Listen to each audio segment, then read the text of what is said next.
الحمد لله رب العالمين، والصلاة والسلام أتمان الأكملان على سيد الأنبياء والمرسلين، سيدنا ونبينا محمد وعلى آله وأصحابه أجمعين، ومن اهتدى بهديه واستنى بسنته إلى يوم الدين. أما بعد، السلام عليكم ورحمة الله وبركاته. برادران وخواهران عزیز، بارك الله فيكم. بإذن الله سبحانه وتعالى این حلقه 19 ما از آموزش کلمه توحید لا اله الا الله محمد رسول الله، نیست معبود برحق بجز الله و محمد صلی الله علیه و سلم رسول الله هستند صحبت میکنیم. و البته الله رب العزة والجلال را حمد و ثنا و شکر ستایش میکنیم که به ما بندگانش بار دیگر توفیق داد و بار دیگر به ما فرصت داد که در این موضوع بزرگ صحبت خود را ادامه بدهیم.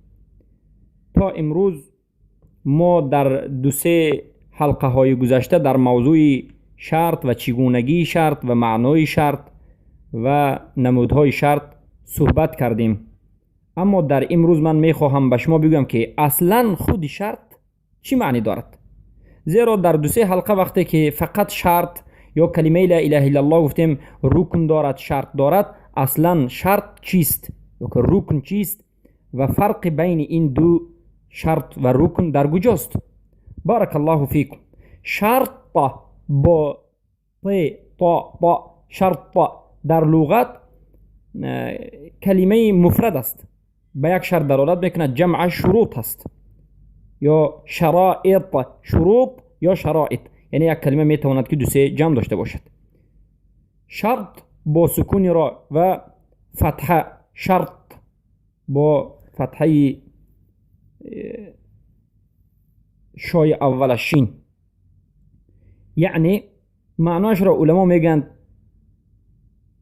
الزام دانستن یک چیزی در حالت معامله کردن یا در حالت دیگر چیزی، به مانند خرید و فروش، در حالت خرید و فروش کردن یا در حالت عبادت و یا که در حالت نکاح و یا که در غیر این حالت ها یگان قاعده را ملزم دانستن، همون قاعده را ضروری در این حالت دانستن، این را شرط میگویند. به مانند شرط خرید و فروش، شرط نکاح، شرط عبادت ها. بارک الله فیکم. و اگر همین شرط را ما شرط نگوییم، را حرکت بدیم گوییم شرط، جمعش اشراط میشد، به مانندی به معنای اشراط الساعه، علامت های ساعه میاد. پس این لغتا بود. اما در اصطلاح شرط چی معنی دارد؟ قرافی یک از علمای اهل سنت و الجماعت میگن که ما يلزم من عدمه عدم لحكم ولا يلزم من وجوده وجود ولا عدم لذاته. شرط همون چیزی که وقتی که شرط به وجود نمی آید و نابود می شود، بعد از این عمل هم نابود می شود. به مانند چیست؟ به مانند اینکه شرط نماز، شرط صحیح بودن نماز این طهارت است، یعنی وضو گرفتن است. البته وضو درست است، طهارت ما همچون عرف تاجیکی طهارت مینامیم. همان وقت نماز شما صحیح و درست حسابیده می شود که طهارت یعنی وضو داشته باشید. وضو این شرط نماز است. وقتی که وضو پیدا نشد، وقتی که وضو نگرفت و کسی نماز خواند، داند که نمازش صحیح نیست و درست نیست. چرا؟ برای آن که شرط نماز را به جا آورد. یعنی شرط همون چیزی هست که وقتی که شرط را به وجود نمی آورد، عمل شما به وجود نمی آید، عمل شما نامقبول و ناصحیح می گردد. به مانند این که شرط های لا اله الا الله، لا اله الا الله 7 شرط دارد. وقتی که شرط های لا اله الا الله را به جا آوردید، خود لا اله الا الله را گفتنش به شما فایده نمیدهد. خیلی که نماز به طهارت فایده ندارد، لا اله الا الله هم به طهارت فایده ندارد. ولا يلزم من وجوده وجود ولا عدم لذاته، یعنی از با وجود آمدن شرط لازم نیست که مشروط هم به وجود آید. یعنی وقتی که طهارت میکنید شرط نیست که حتما بعد از این نماز خونید. در بعضی حالت ها طهارت میکنید لیکن نماز نمیخونید. این البته معنای شرط بود. بارک الله فیکم. پس از این تعریف هم فهمیده می شود، یعنی از این معنی داد شرط هم فهمیده می شود که شرط های لا اله الا الله این بینها چیزهای ضرورند. وقتی که شرط های لا اله الا الله را انسان به جا نمی آورد بی خبر است، پس لا اله الا اللهش نامقبول می گردد. وقتی که انسان لا اله الا الله میگد معنایش را نمی فهمد که چی گفته شده است، باوری ندارد، یقین ندارد، محبت ندارد، اخلاص ندارد، صدق ندارد، انقیاد قبول ندارد، انقیاد ندارد، پس لا اله الا الله را ندارد. بارک الله فیکم. این معنای شرط بود. اما شرط باید دانید که چند قسم ها دارد. علما میگویند شرط به 5 قسم تقسیم می شود. شرط شرعی که ما در این حلقه و در حلقه های گذشته وقتی که در موضوع شرط صحبت کردیم همه این مقصد ما شرط شرعی بود، نه شرط دیگر نمود شرط، بلکه شرط های لا اله الا الله شرط شرعی هست. شرط شرعی چی معنی دارد؟ شرطی که الله و رسولش این شرط رو بیان کرده است. و دومین نمود شرط عقلی،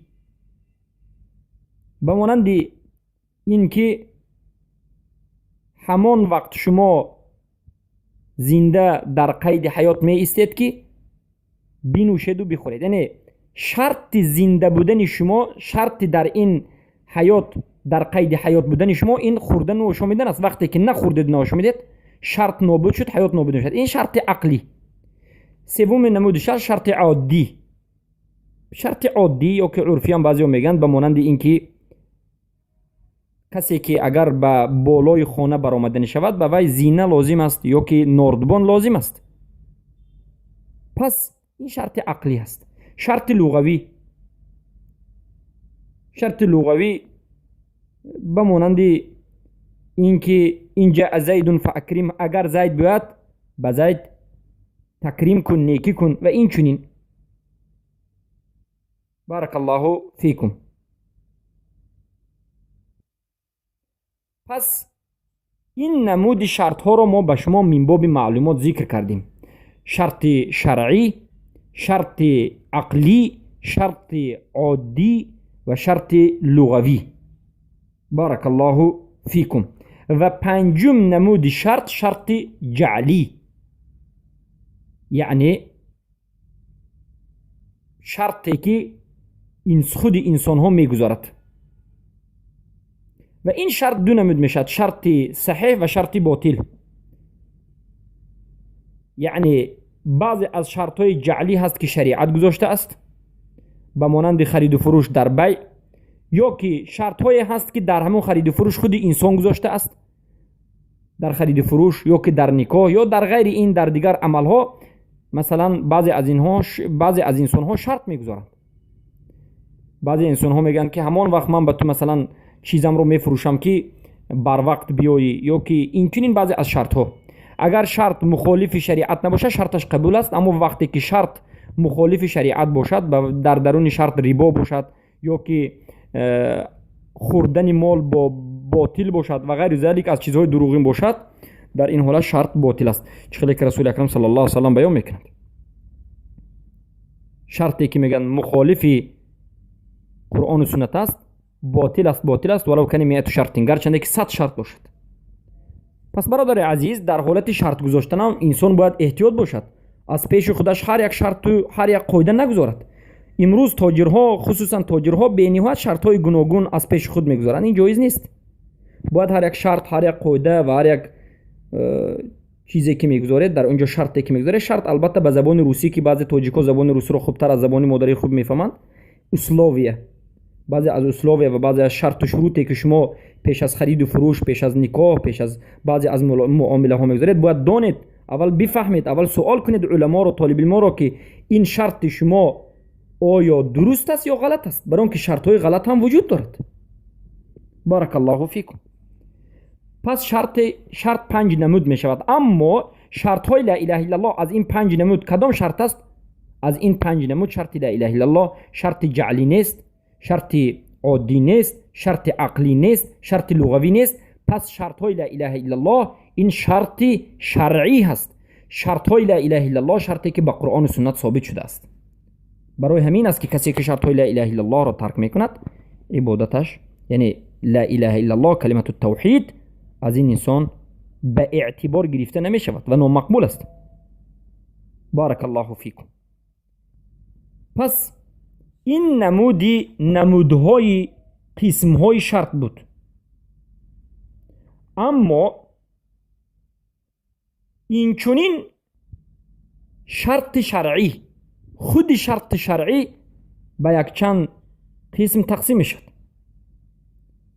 به اعتبار صحت یا که به اعتبار وجوب. مثلا بعضی از شرط ها هست که این شرط های صحت، یعنی اگر همین شرط ها رو به جا نآورید عمل های شما صحیح درست نیست. به مانند چی؟ به مانند شرط نماز، به مانند وضو گرفتن، یعنی طهارت میگیم وضو. اگر وضو نباشد نماز صحیح نیست. نمازی که بی وضو هست نمازی فاسد است، قبول نیست، نامقبول است. در اینجا وضو را شرط صحت صلات می نامند. و این چونین شرط های لا اله الا الله، 7 شرط لا اله الا الله: علم، یقین، محبت، اخلاص، صدق، قبول، انقیاد. 7 شرط لا اله الا الله، 7 شرطش شرط صحت لا اله الا الله است. یعنی این شرط ها وقتی که به جا آمد لا اله الا الله گفته شما صحیح است، درست است، قبول است. وقتی که این شرط ها همه اش یا که بعضی اش یا که یکی از درونش، یک تایش، فرق ندارد، از درون 7 تا یک تایش اگر حتی یکی از این شرط ها ترک کرده شود، دانید که شرط صحت ترک شد. یعنی این کلمه لا اله الا الله صحیح بجان نآمد. اگر شما خواهید که لا اله الا الله شما حتما صحیح باشد، قبول باشد، شما رو به جنت برد، باید و حتما و ضرور است که این 7 شرط های لا اله الا الله را، شرط های صحت را به جا برید. وقتی که یکی اش را ترک کردید دانید که کلمه لا اله الا الله صحیح نیست. بارک الله فیکم. مثال دیگر، مثلا همان وقت حج شما صحیح می شود که حاجیان عزیز و برادران گرامی شما مسلمان باشید. یعنی یک کافر اگر به حج رود آیا حجش قبول است یا نیست؟ قبول نیست. حجش اگر چنده که مثل مسلمان ها حج کند حجش صحیح نیست، درست نیست. چرا که شرط صحت حج را به جا آورده است. شرط صحت حج یعنی کدام وقت حج صحیح است؟ همون وقتی که انسان مسلمان باشد. انسان کافر باشد حجش صحیح نیست. یا که به مانند وضو برای نماز. بارک الله فیکم. و این چنین شرط های لا اله الا الله. دومین نمود شرط وجوب، یعنی همان وقت به گردن انسان یک عبادت واجب می شود که این شرط به وجوب باید. به مانند قدرت، توانایی، به مانند آزادی. مثلا قدرت و آزادی، آزاد بودن، غلام نبودن. البته حالا غلامداری وجود ندارد در زمان قدیم وجود. یعنی به همان انسان حج واجب می شود که قدرت داشته باشد. شرط واجب شدن حج یعنی کدام زمان یا کدام وقت به شما حج واجب می شود؟ همان وقتی که قدرت و توانایی داشته باشید، یعنی پول یا که جسم شما خوب باشد، رفته توانید و اینچنین پول مال رفته به رفتن و بازگشتن داشته باشید و این انسان آزاد باشد، یعنی غلام نباشد. به مانند اگر مثال دیگر بیاریم، به زنها همان وقت نماز واجب می شود که از حیض پاک شوند. یعنی وقتی که زن حایضه هست، یعنی حیض می بیند، خونی که از زن در یک ماه یک بار می آید، کسلی ماهانه زن، در حالت حیض بودن به زن نماز واجب نیست. اگر زنی حایضه نماز خواند گناهکار می شود. کدام وقت به زن نماز واجب می شود؟ شرط واجب شدنی намоз барои зан ин аст ки аз ҳайз пок шавад. яъне дуввумин намуди шарти шаръӣ шарт барои воҷиб шудани як амал аст. ё ки барои воҷиб шудани намоз ба гардани инсон кадом вақт намоз воҷиб мешавад? шарташ ин аст ки вақте ки ба балоғат расид. вақте ки инсон ба балоғат нарасад, ба вай писар ё ба вай духтар намоз воҷиб нест. ва ин дуввумин намуди шарт буд. севумин намуди шарт шарти адо. яъне шарти ада ин аст ки ба монанди як инсоне ки хоб аст, бар вай намоз воҷиб аст, аммо инсоне ки хоб аст вай мукаллаф нест. яъне инсоне ки хоб аст агар қасдан яъне худро ба хоб наандохта бошад, дар ҳақиқат хобаш аз як намоз хоб карда монад, дар ин ҳолат вай мукаллаф нест. вақте ки мехезад шарт ин аст ки ҳатман бояд намозро хонад. пас шарти иҷзо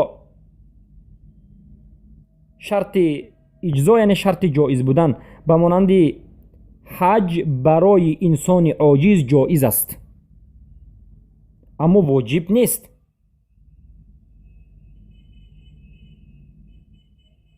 пас ин намуди шартҳои шаръӣ буд. аммо суҳбате ки мо дорем дар масъалаи ла илаҳаиллаллоҳ дар мавзӯи шарти сиҳҳат суҳбат меравад. баракаллоҳу фикум. аммо баъд аз ин мавзӯи дигар ман ба шумо мехоҳам баён кунам ки рукн ва шарт аз ҳамдигар чӣ фарқ доранд. зеро дар фаҳми калимаи ла илаҳаиллаллоҳ се чиз бениҳоят зарур аст. якумин чиз фаҳмидани маънои ла илаҳаиллаллоҳ, албатта маънои саҳеҳ ва маънои дурусташ. маънои ла илаҳаиллаллоҳ гуфтем ки ла маъбуда биҳаққиниллаллоҳ, нест маъбуди барҳақ ба ҷуз аллоҳ. ва албатта мазҳабҳои ботиле ки маънои ла илаҳаиллаллоҳро дигар чиз баён мекунанд ба шумо зикр кардем. ва баъд аз ин дуввумин чизе ки зарур аст, воҷиб аст ки ба ҳар як инсон фаҳмад, рукнҳои ла илаҳа illallоҳ. рукни ла илаҳа illallоҳ ду ҳаст. ла илаҳа нафӣ, рад кардани тамоми маъбудони ботил, illallоҳ исбот кардани аллоҳ. нафӣ ва исбот. ғайри аллоҳро рад мекунед, маъбудони ботилро, ва аллоҳро исбот мекунед ки маъбуди барҳақ аст. ва севумин чиз шарт ки воҷиб аст ки бидонед, бифаҳмед ва амал бикунед. ба талаботҳои ин гуфтаҳо ҷавобгӯ бошед. аммо рукни ла илаҳа illallоҳ аз шарт чӣ фарқ дорад? мо мегӯем дар масъалаи ҳукм рукн ва шарт ҳар дуяш як чиз аст. рукн ва шарт, инсон вақте ки рукнро ҳам тарк мекунад, шартро ҳам тарк мекунад, инсон кофир мешавад. фарқе надорад касе рукнро тарк кард ё ки шартро тарк кард, кофир аст. аммо аз як ҷиҳат аз ҳамдигар фарқ доранд. аз кадом ҷиҳат? рукн ин худи ҳамун чиз аст. рукни ла илаҳа illallоҳ гуфтан яъне худи ла илаҳа illallоҳ аст ки аз ла илаҳа illallоҳ ҷидо кардан номумкин аст. шарт гуфтан ин берун аз ла илаҳа illallоҳ аст. маънои ла илаҳа illallоҳ муқтазои ла илаҳа illallоҳ аст. талаботҳои ла илаҳа illallоҳ аст. агар ба мисоли дигар бифаҳмонем, рукни намоз ва шарти намоз аз ҳамдигар чӣ хел фарқ мекунем? рукни намоз ба монанди саҷда кардан дар намоз, рукӯ, қиём, инҳоро рукни намоз гуфта мешавад. яъне чизҳое ки худи намоз. қиём ин худи намоз аст, рукӯ аз худи намоз аст, саҷда аз худи намоз аст. аз намоз ҷудо карданаш номумкин аст, дар даруни намоз аст ва ин аз намоз аст. ва тарки рукн ҳам яъне тарк кардани саҷда, рукӯ, қиём намози шумо беузр агар бошад ботил мешавад, аммо дар ҳолати узр боқӣ надорад ки инсон тарк кунад. масалан касе мариз бошад, касе касал бошад, қиём карда рост истода натавонад, рукӯ карда натавонад, суҷуд карда натавонад, дар ин ҳолат ҷоиз аст ки нишаста хонад ё ишора кунад. аммо дар ҳолате ки метавонад тарк кунад, дар ҳолати тавоноӣ ва қудрат доштан ин амалҳоро тарк кунад, намозаш ботил аст. яъне рукни намоз ин аз худи намоз аст. аммо шарти намоз ин таҳорат берун аз намоз аст. ба намоз, ба амалҳои дуруни намоз дахле надорад. аммо агар таҳоратро ҳам тарк кунед намоз фосид аст, рукнро ҳам тарк кунед беузр намоз фосид аст. Инчунин рукнҳои ла илаҳаиллаллоҳ аз худи ла илаҳа illallоh, аз даруни ла илаҳа illallоh аст. Имкони ҷудо кардан нест. Шартҳои ла илаҳа illallоh берун аз ла илаҳа illallоh аст ҷудо кардан имкон дорад. Аммо рукнро ё тарк кунед ё ки шартро тарк кунед, ҳар душам як ҳукм дорад ки ин куфр аст. Баракаллоҳу фикум. пас ин буд ҳалқаи охирин дар масъалаи баёни шартҳо, яъне дар масъалаи баёни шартҳои ла илаҳа illallоh. яъне бо ҳамин ба шумо маълум мегардад ки яъне шарт чӣ маънӣ дорад, шартҳои фосид ва шартҳои саҳеҳ ва бениҳоят суханҳои зиёде дар масъалаи шартҳои ла илаҳа illallоh ба шумо баён гашт. пас бародарон ва хоҳарони азиз, баракаллоҳу фикум, ин ҳалқаро бо ҳамин миқдор ба поён мерасонем ва ба шумо хабар медиҳем ки ла илаҳа illallоh ҳамон вақт муътабар аст ки чор мартабаро ё чор чизро дар бар бигирад, ҳамроҳи худ дошта бошад. касе ки ла илаҳа illallоh мегӯяд бояд илм ба маънои ла илаҳа illallоh дошта бошад ва эътиқод ба саҳеҳ будани ҳамин маънои ла илаҳа illallоh дошта бошад ва барои собит будан ва саҳеҳ будани ҳамин маънои ла илаҳа illallоh эътиқод бикунад. яъне касе ки мехоҳад ки мусалмон шавад ё касе ки мусалмон аст бояд донад маънои ла илаҳа illallоҳро, бояд донад саҳеҳ маъноашро эътиқод кунад ки маънои ла илаҳа саҳеҳ. ин якум чиз. дуюм чиз, ҳатман бояд ба забонаш бигӯяд. агар гунгалак набошад ё ки мегӯем гунг набошад ё ки безабон набошад, забон агар дошта бошад, ҳатман бояд ла илаҳа illallоh бигӯяд ва маъноашро фаҳмад.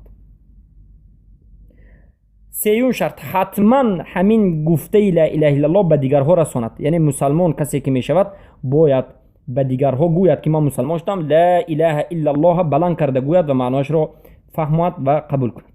ва бо ҳамин чор шарт, албатта чорумин шарт, ҳамаи ин маъное ки ла илаҳа illallоh дорад, муқтазоте ки ла илаҳа illallоh дорад, мазмуне ки ла илаҳа illallоh дорад, ба ҳамаи инҳо имон оварад ва талаботи ла илаҳа illallоҳро ба ҷо биёварад ва дар анамин ҳолат ла илаҳа illallоҳи гуфтааш қабул аст. ва албатта ин чор мартабаро ибн алқайим алҷавзӣ ва ибни абилъиззи ҳанафӣ зикр карданд. баракаллоҳу фикум. ва албатта бо ҳамин ин ҳалқаро ба поён мерасонем ва иншоаллоҳ ва биизниллаҳи субҳанаҳу ва таъала аз аллоҳ дуо мекунем ки ба мо тавфиқ бидиҳад дар ҳалқаи оянда ба шарҳи анамин шартҳои ла илаҳа illallоh шурӯъ мекунем. яъне шарти аввал илм. дар ҳалқаи оянда дар мавзӯи илм суҳбат мекунем ки мақсад аз илм дар шарти ла илаҳа illallоh чист ва зидди илм ҷаҳл аст ва мақсад аз ҷаҳл чист ва ҳар яки ин ҳафт шартҳои ла илаҳа illallоҳро ба шумо шарҳу баёну тавзеҳ хоҳем дод.